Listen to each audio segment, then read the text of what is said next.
I haven't reviewed an anime show in forever. I kind of did it in my Cowboy Bebop versus Cowboy Bebop video, but not a full-blown anime review. It's been way too long. And that's because I've been trying to watch this show, Monster, on and off for like 10 months. Originally, I watched 40 episodes, then took an unexpected break. Then when I dove back into it, I realized I needed to go back and rewatch those first 40 episodes because I was totally lost. Because Monster is just so dense.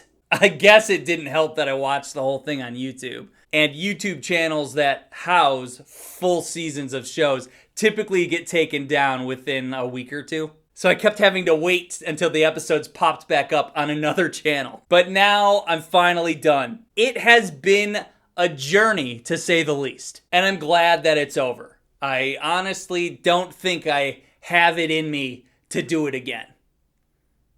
I'm not sure I have that many years left. Okay, gonna have to give you some slight spoilers from the first 2 episodes because that is what's gonna grab your attention to pull you into this show, okay? I am not gonna spoil this show for you, just some slight details from the first 2 episodes, all right? You can deal with that. So you've got this young, well-renowned brain surgeon named Dr. Kenzo Tenma. One night he gets a patient rushed into the hospital. It's a young boy that got shot in the head. The bullet is still in this kid's head. So Dr. Tenma needs to get in there surgically and remove the bullet to save this boy's life. He succeeds. The boy survives.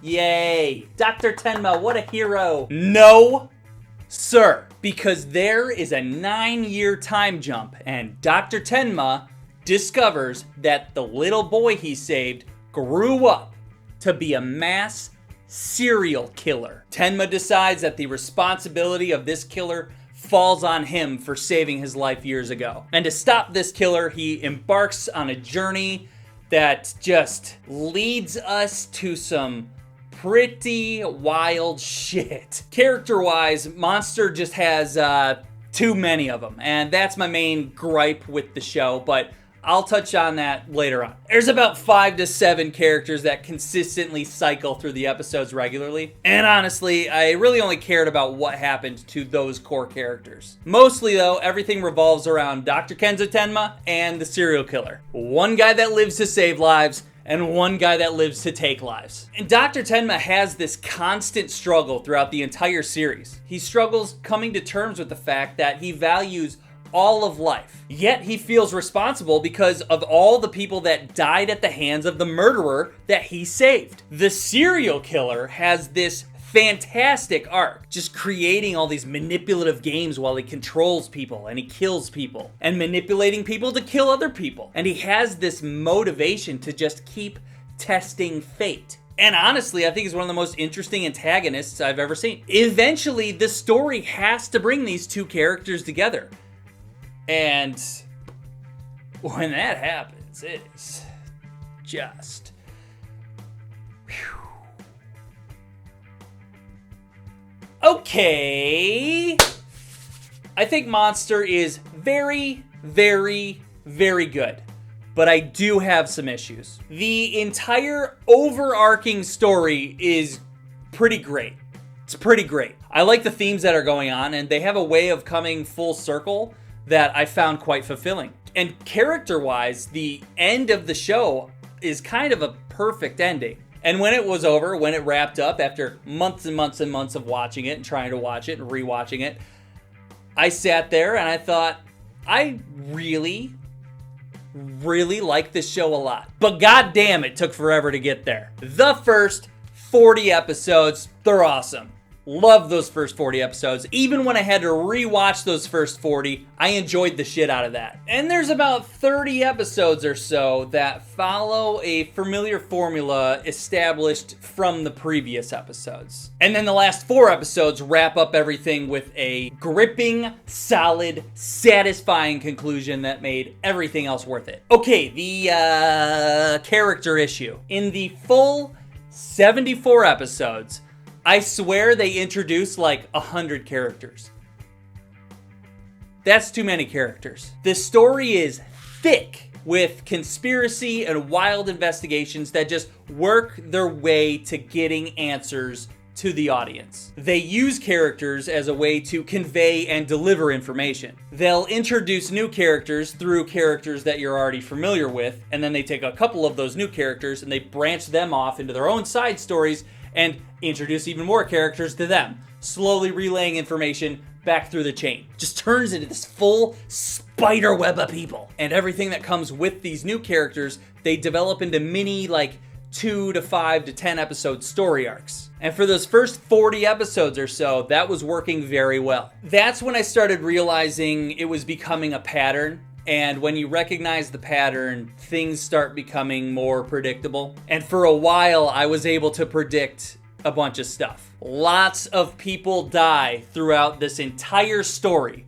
And the last third of it, I was able to call 80% of the deaths. There is a plethora of mind-blowing moments, but then they rinse and repeat way too much. It's hard to keep pushing through episodes as new characters discover information that we, the audience, already know. And for a while I'm being introduced to a new character that I usually don't care about, and they're hearing all this information that I've already heard before, I'm just sitting there like,